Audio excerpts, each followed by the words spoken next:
사랑하는 성도 여러분, 영혼이 잘되고 범사가 잘되고 강건하시기를 주 예수님의 이름으로 축원합니다. 오늘은 요한복음 1장 9절로 13절 말씀에 나타내신 하나님의 뜻을 전합니다. 요한복음 1장 9절에 참 빛, 곧 세상에 와서 각 사람에게 비추는 빛이 있었나니, 이 말씀은 메시아를 증언하도록 세상에 보냄을 받은 선지자 세례 요한이 예수 그리스도를 증언하는 말입니다. 이 말씀에 예수 그리스도를 참 빛으로 표현하고 있습니다. 빛이란 어떤 것인가요? 무엇이든지 빛에 비추면 그것이 무엇인지 알 수 있도록 하는 기능이 있습니다. 그러므로 사람이 무엇을 식별하는 것은 빛 가운데 비추어진 모습을 보기 때문입니다. 가령 거울 속에 있는 내 모습을 보고 화장을 고치거나 옷 매무실을 바로 잡을 수 있는 것은 빛이 있기 때문입니다.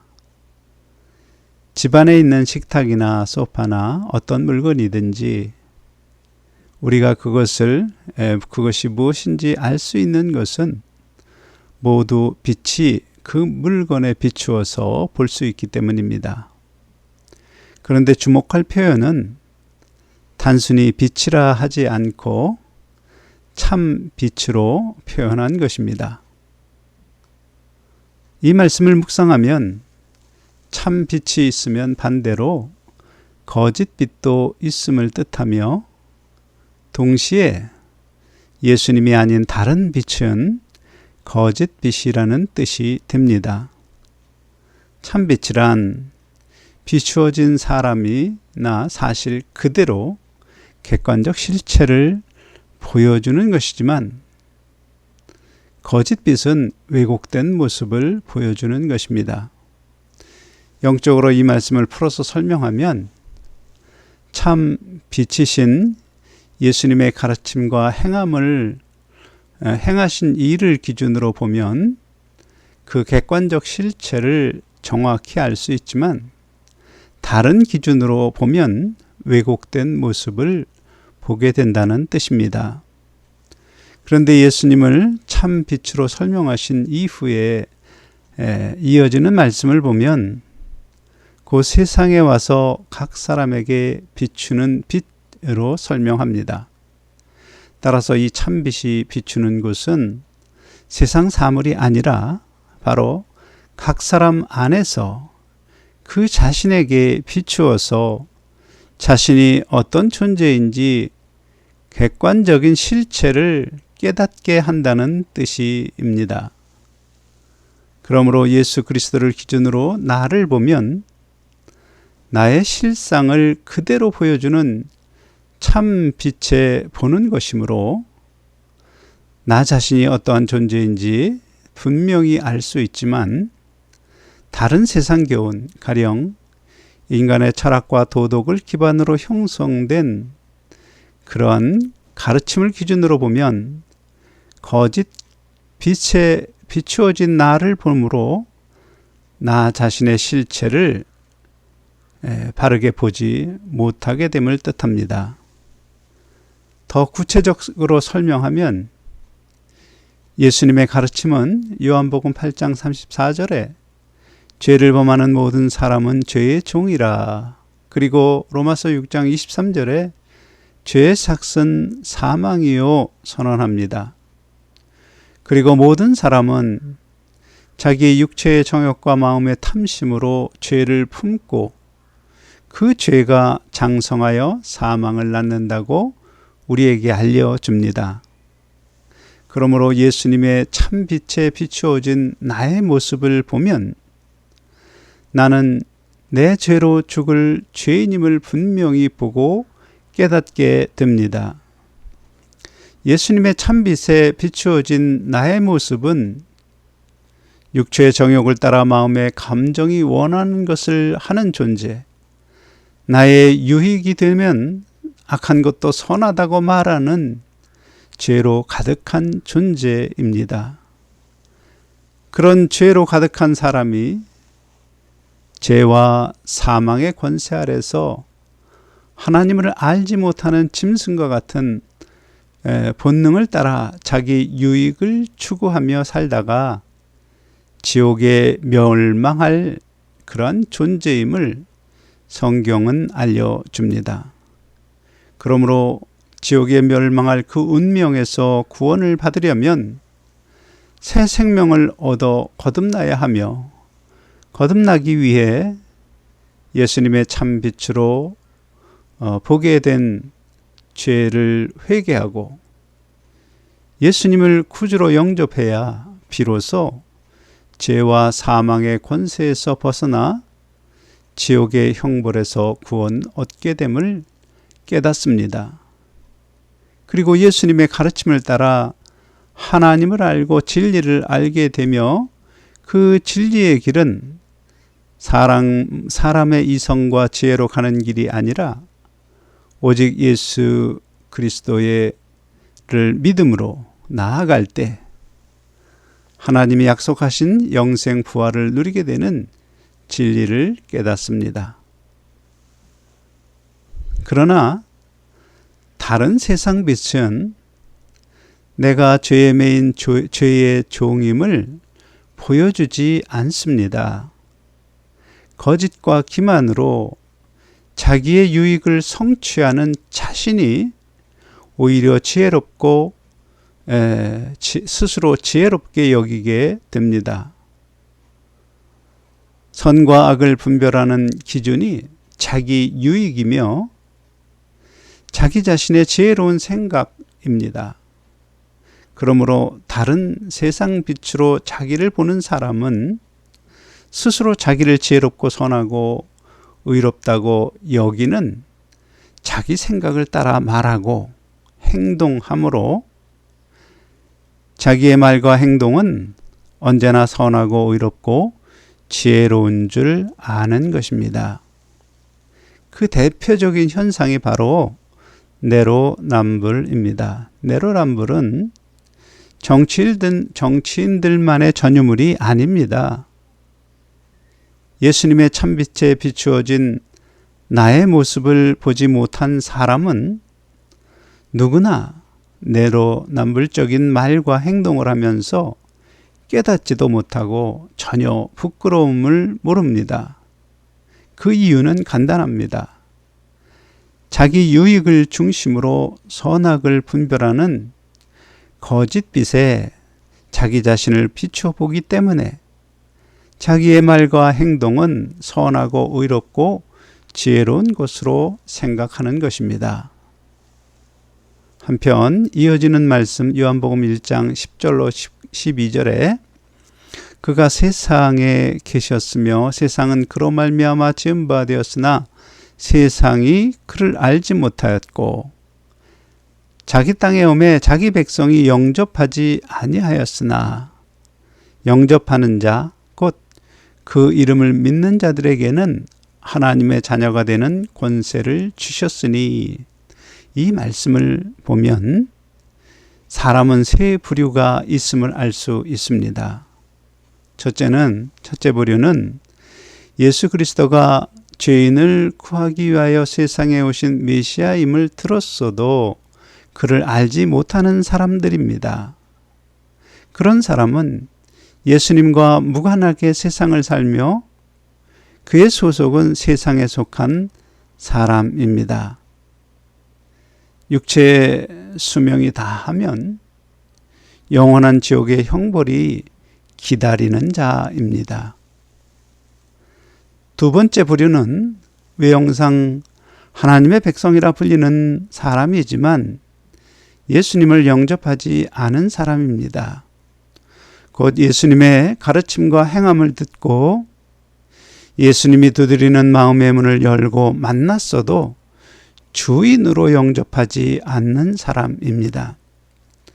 역사적으로 보면 율법으로 구원을 얻으려 한 유대인들이지만 영적으로 보면 교회를 다니며 예수님을 메시아로 생각은 하지만 나의 주로 영접하지 않고 스스로 자기의 주인이 된 사람입니다. 그들은 곧 예수님이 선언하신 말씀, 내가 곧 길이요 진리요 생명이니라 그 말씀을 듣고 머리에 지식이 되었지만 마음에 믿지 못함으로 자기 이성을 기준으로 선택적으로 성경의 가르침을 따릅니다. 예를 들면 부활과 같은 자기 이성의 한계를 넘는 주 예수님의 약속을 진리로 믿지 못하고 의심함으로 영광의 부활을 향하여 매일 생명의 양식을 먹는 인생을 선택하지 않고 이 세상의 복락을 위하여 자기 지혜를 따르는 신앙생활을 합니다. 셋째 부류는 예수님을 주와 그리스도로 영접한 사람입니다. 그들은 곧 예수님이 선언하신 내가 곧 길이요 진리요 생명이니라 그 말씀을 믿습니다. 구체적으로 설명하면 예수님의 모든 약속이 이 세상이나 죽음 이후에 만나게 될 세상에서도 변하지 않고 유효한 진리임을 믿음으로 그가 말씀으로 가르치고 행함으로 본을 보이신 예수님의 길을 따라 행합니다. 그런 행함이 영광의 부활에 이르는 의의 면류관임을 깨닫고 매일 생명의 떡을 먹는 사람입니다. 사랑하는 성도 여러분, 성경이 말하는 세 부류 중 나는 과연 어떤 부류에 속하는지 스스로 진단해 보시기 바랍니다. 만일 요한복음 6장 40절 내 아버지의 뜻은 아들을 보고 믿는 자마다 영생을 얻는 이것이니 마지막 날에 내가 이를 다시 살리리라. 이 말씀대로 예수님께서 나에게 영생하는 부활을 주실 능력이 있고 신실하게 그 약속을 지키실 하나님이심을 믿는 그 믿음 위에 영광의 부활을 향하여 매일 생명의 떡을 먹는 사람, 곧 하나님의 뜻을 행함으로 온전히 이루어가는 사람이라면 분명히 세 번째 부류의 사람입니다. 만일 행함이 없는 죽음 믿음이거나 사람의 이성으로 이해에 불과한 부활과 같은 하나님의 약속이 정말 이루어질까 의심하는 마음이 있다면 아직 두 번째 부류의 사람입니다.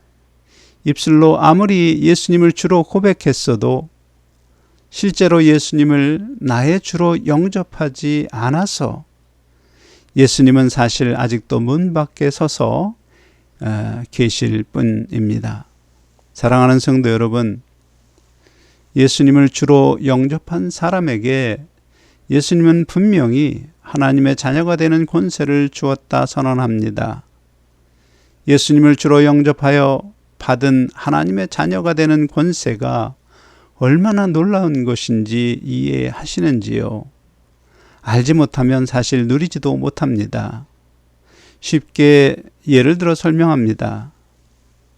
만일 나의 자녀가 내게 용돈을 달라 하면 달라 하는 용돈이 나의 기준과 판단에 필요한 것이라면 용돈을 줍니다.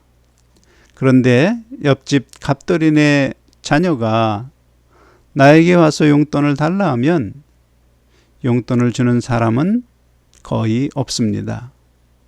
속으로 이 녀석 제정신인가 생각하고 겉으로는 그래 너희 아버지께 가서 달래라 그렇게 말할 것입니다. 제가 무슨 말씀을 드리는 것이지요? 자녀가 되는 권세를 받은 사람은 이 땅을 살아가면서 필요한 것을 아버지가 되시는 창조주 하나님께 달라고 요구할 수 있는 권리가 생기는 것입니다. 그뿐만이 아닙니다. 이 세상의 수명을 다한 후에 아버지 하나님이 성경에 약속하신 놀라운 영광의 부활 또한 내 것이 되는 은혜입니다. 그러므로 자녀가 되는 권세를 누리는 방법 또한 잘 알아야 합니다. 만일 용돈이 필요한데 생각만 하고 아버지께 달라고 하지 않으면 어떻게 되나요? 받을 수 없습니다. 따라서 육신의 부모에게 용돈을 받으려면 말로 요구해야 하는 것처럼 영의 아버지이신 하나님께도 필요를 따라서 필요한 것을 달라고 기도하면 하나님의 뜻에 합당할 때 들어주시는 것입니다. 그런데 아무리 내 자녀라 하여도 만일 달라 하는 돈으로 술 먹고 담배 피고 마약하고 자신의 망치는 그런 일을 하려 한다면 어떤 부모도 돈을 주지 않습니다. 다만 자녀를 키워서 훌륭하게 성장시키려는 그 아버지의 뜻에 부합하는 돈이라야 얼마든지 능력껏 주는 것입니다. 그런데 하나님은 능력이 무한하시니 우리가 하나님의 뜻에 합당하게 구하기만 하면 들어주시는 그런 권세를 받는 것입니다. 예수님은 복음을 듣는 모든 사람이 하나님 자녀의 권세를 누리며 살기 원하십니다. 그러므로 복음을 듣고도 예수님을 구주로 영접하지 못하는 사람들을 위하여 예수님이 하신 말씀이 있습니다. 요한복음 14장 10절로 11절에 내가 너희에게 이르는 말은 스스로 하는 것이 아니라 아버지께서 내 안에 계셔서 그의 일을 하시는 것이라. 내가 아버지 안에 있고 안에 거하고 아버지께서 내 안에 계심을 믿으라. 그렇지 못하겠거든 행하는 그의 일로 말미암아 나를 믿으라. 간략히 말씀을 드리면 예수님이 이르는 말을 믿으라. 그러나 의심이 드는 사람은 예수님이 행하신 일을 보고 믿으라는 뜻입니다. 예수님이 이르신 말씀 중에 대표적인 말씀은 예수님 자신이 하늘로부터 내려온 생명의 떡이며 아버지 하나님께로 가는 길이요 진리요 생명이심을 선포하고 가르치셨습니다. 그리고 그분이 행하신 이 일은 성경의 선지자로 예언하여 기록한 하나님이 보내실 메시아가 행할 일, 가령 귀머거리가 듣고 맹인이 눈을 뜨며 병자가 고침을 받고 죽은 자가 살아나는 그런 예언의 성취와 세상 죄를 지고 십자가에서 죽는 일, 그리고 3일 약속대로 3일 후에 예수님은 부활하셨습니다. 그리고 그 모든 일은 사도와 500여 명에 넘는 제자들이 보고 순교로 증언한 것입니다. 그러므로 그가 행한 일이란 성경이 증언하는 메시아의 일입니다. 특히 성령의 감동으로 기록된 예수님이 오시기 전 1600년 전 사람 모세가 기록한 대로, 또 1000년 전 사람 다윗이 시편에 기록한 대로, 또 780년 전 사람 이사야가 기록한 대로 죄가 없는 예수님이 십자가의 죽음으로 하나님의 뜻을 온전히 이루었습니다. 그 일은 예수님이 사탄의 사망 권세를 깨고 모든 사람이 영생의 생명을 얻을 수 있도록 하나님이 보내신 메시아임을 하나님이 증언하신 것입니다. 그러므로 예수님의 말씀과 그 행하신 일을 기준으로 나의 모습을 보면, 곧 참빛에 비추어진 나의 모습을 보면 나는 죄의 종으로 사는 죄인임이 보입니다. 그리고 죄 가운데 죽으면 영원한 지옥에서 말할 수 없는 고통당할 존재임이 보입니다. 그 지옥에서 나를 구원하실 분은 오직 예수 그리스도이시며 그분이 내게 새 생명을 주시는 구주이심이 보이십니다. 그러므로 참빛에 비추어진 나의 모습을 본 사람이라면 예수님께서 나를 구원하신 구주이심을 깨닫고 나의 구주로 영접하여 그 가르침을 따르는 사람으로 변화됩니다.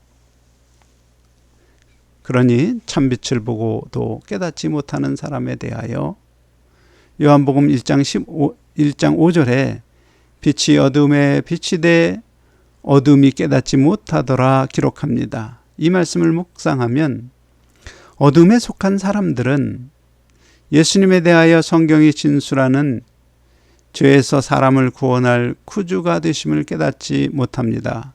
그 이유는 자신이 어둠이므로 빛이 비추어질 때 스스로 지혜롭고 선하고 의롭게 여기는 자신의 어둠이 드러나는 것을 원하지 않기 때문입니다.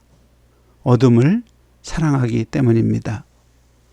그런데 예수님은 제자들에게 요한복음 36절에 너희에게 아직 빛이 있을 동안에 빛을 믿으라.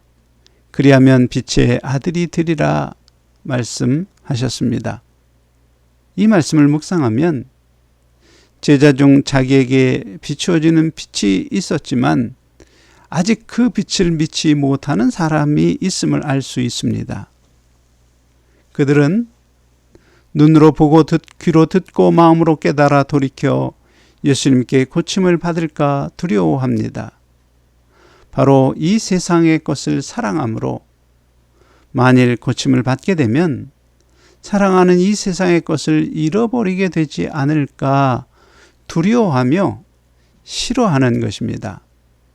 그 마음은 예수님이 장래에 약속한 장래의 영광보다 사탄이 앞에 놓은 현실의 세상 복락을 더 사랑하는 것입니다. 주로 세례를 받고도 열매 없는 신앙생활, 행함이 없는 신앙생활을 하는 사람들이 바로 이런 사람들입니다. 사랑하는 성도 여러분, 요한복음 12장 47절에 사람이 내 말을 듣고도 지키지 아니할지라도 내가 그를 심판하지 아니하노라. 내가 온 것은 세상을 심판하려 함이 아니요 세상을 구원하려 함이로라. 이 예수님의 말씀을 묵상하면 지금 우리가 사는 이 시대는 정말 은혜의 시대임을 알 수 있습니다. 사실 하나님은 죄악을 벌하시는 공의의 하나님이십니다. 우리가 죄 가운데 행하면 반드시 죄의 형벌을 내리셔야 함에도 내리지 않고 구원하시려 기다리십니다. 그럼에도 우리는 가끔 악인들이 죄악을 범하여 활개치는 모습을 보며 사는 것을 보면 하나님의 공의로우심을 의심하는 경우가 종종 있습니다. 그러나 하나님은 공의롭지 않아서 벌하지 않는 것이 아니라 자비로우셔서 기다리시기 때문입니다. 성경은 분명히 예언합니다. 하나님이 기뻐하시는 성도의 수가 차기까지 기다리신 후 첫째 부활에 들어가는 성도의 수가 차면 그때 하나님께서 모든 악을 심판하실 것입니다. 그때 세상을 사랑하는 사람들은 사탄과 함께 영원한 지옥의 형벌을 받을 것이고 세례를 받았어도 성령의 열매가 없는 삶을 산 사람은 구원을 받아도 불꽃 가운데 받게 되는 사람이 될 것입니다. 그리고 예수님을 사랑한 사람만이 이 영광의 부활에 이르게 됩니다. 사랑하는 성도 여러분, 예수 그리스도의 참빛으로 본 진리를 믿음으로 생명을 얻었다면 이제 그의 가르침을 따라 행함으로 진리의 길, 영광의 부활의 길을 향하여 나아가는 성도 여러분이 될 수 있기를 주 예수님의 이름으로 간절히 축원합니다. 아멘.